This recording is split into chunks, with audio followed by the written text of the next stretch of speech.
Hello friend, मैं अभिषेक शर्मा आपका technical classes में स्वागत कर रहा हूँ। यहाँ पे अपन बात कर रहे हैं आपके सामने मैकेनिकल वाइब्रेशन की। इससे पहले मैंने आपको लीनियर मोशन यानी कि स्प्रिंग के केस के लिए एक डिफरेंशियल इक्वेशन बताई थी। जो डिफरेंशियल इक्वेशन थी वो क्या थी, मैं आपको बता देता हूँ। वो अपन ने निकाली थी mx डबल नॉट प्लस के x इज इक्वल 0। तो ये 2.2.2 इक्वेशन थी, आप देख लेना बुक के अंदर जाके, ग्रोवर की बुक के अंदर। But now in this case अपन यहाँ पे क्या कर रहे हैं, एक पेंडुलम को कंसिडर कर रहे हैं। तो पेंडुलम के केस में यहाँ पे क्या होगा कि अपन को एक डिफरेंशियल इक्वेशन निकालनी पड़ेगी यानी एंगुलर मोशन के फॉर्म में। तो यहाँ पे मैं कुछ क्राइटेरिया आपको क्लियर कर देता हूँ कि जब अपन लीनियर मोशन कंसीडर करते हैं और जब अपन एंगुलर मोशन कंसीडर करते हैं तो उस केस में कुछ चीजें चेंज हो जाती हैं। फॉर एग्जाम्पल क्या चीज चेंज होती है, जैसे फॉर एग्जाम्पल आप सपोज करना कि अगर मैं एक्सेलरेशन ए ले रहा हूँ यानी कि एक्स डबल नॉट ले रहा हूँ, तो यहाँ पे एक्सेलरेशन एल्फा हो जाता है, उसको अपन थीटा डबल नॉट से रिप्रेजेंट करते हैं।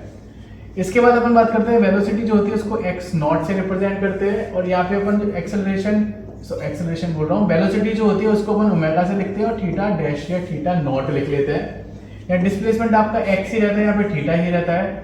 या जो मास होता है उसको अपन आई से मूवमेंट ऑफ इनर्शिया या मास मूवमेंट ऑफ इनर्शिया से रिप्रेजेंट करते हैं।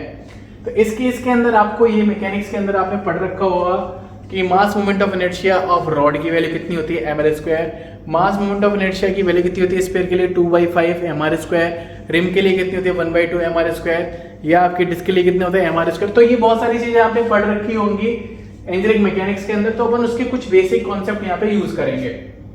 तो आप यहाँ पे देखेंगे सबसे पहले कि मैंने जो माना था कि इसका ओरिजिन ऊपर है और इसकी जो लेंथ दे रखी है वो एल दे रखी है। तो एल यहाँ पे मैंने कंसीडर कर लिया। मैंने बोला कि थीटा डिस्प्लेस किया जाता है इस पोजीशन से।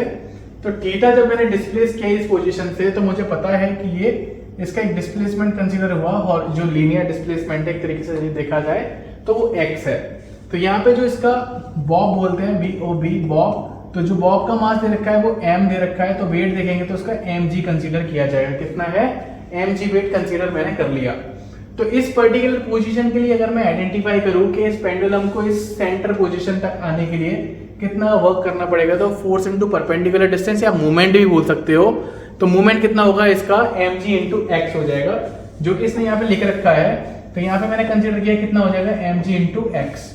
तो जो ये x वैल्यू है उस x वैल्यू कितनी होगी, तो जो x वैल्यू है वो है आपकी आर्क की वैल्यू। एक तरीके से लेट्स सपोज दैट, क्योंकि angle is very very small तो मैं उसको लीनियर ले रहा हूँ। तो आर्क की वैल्यू x हो गई, मल्टीप्लाई क्या होता है उसकी रेडियस इनटू उसका एंगल। तो रेडियस की l है और यहाँ पे हो गया थीटा। तो यहाँ पे जो mgx निकला था वो हो जाएगा मेरा mgl थीटा। तो ये आपको एक चीज मिल गई है जो मैंने वेट के फॉर्म में बताया था। जैसे अपन ने पढ़ा था कि स्प्रिंग के फोर्स में जब मोशन जिस डायरेक्शन में होता है उसके अपोजिट डायरेक्शन में आपको एक डीएलम्बर्ट फोर्स लगता है। सेम यहाँ पे भी वही कॉन्सेप्ट है, यहाँ पे भी आपका फोर्स लगता है जो इसको आपके लिए क्या कर रहा है, उसको मोशन कराने की कोशिश कर रहा है। तो सेम कंडीशन में अगर मैं कंसीडर करने की कोशिश करूंगा तो यहाँ जो फोर्स लगेगा वो वहां पे m a लगता था यानी m x डबल नॉट लगता था। यहाँ पे m को मैं i से चेंज करूंगा और जो आपका x डबल नॉट था उसको थीटा डबल नॉट से रिप्रेजेंट करूंगा। तो आपके पास जो इक्वेशन निकल के आएगी वो इक्वेशन क्या करेगी कि जो मैंने मूवमेंट लिया उन मूवमेंट्स को मुझे क्या करना है, इक्विवेलेंट करना है। क्या करना है, इक्विवेलेंट करना है, क्योंकि दोनों की डायरेक्शन क्या है, सेम आएगी। So now in this case we just consider the equation को मैंने क्या किया, इक्वलाइज किया।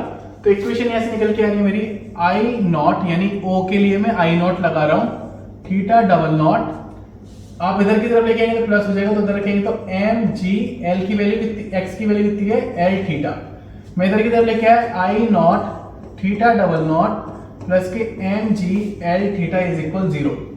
तो मुझे बताया गया कि इस केस के अंदर जब हम कंसीडर करते हैं तो ये जो आपको इस रॉड दे रखी है जो कि डिस्प्लेस हो रही है उसका जो मास मोमेंट ऑफ इनर्शिया होता है वो कितना होता है, ml स्क्वायर। कितना होता है, ml स्क्वायर होता है। कहाँ पे, उस पॉइंट पे। तो मैंने यहाँ पे वैल्यू लगा दी कि ml square into theta double naught plus के mgl थीटा इज इक्वल 0।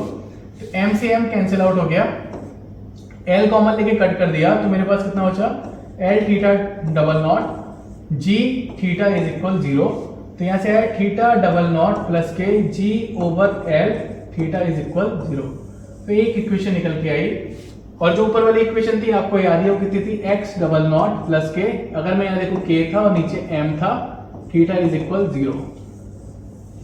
तो ये आपके पास दो डिफरेंशियल इक्वेशन निकल के आ गए, एक स्प्रिंग के केस के लिए और एक आपकी पेंडुलम के केस के लिए। अगर आपको वीडियो अच्छी लगी है तो प्लीज लाइक जरूर करना, शेयर जरूर करना। Thank you for watching guys, thank you so much.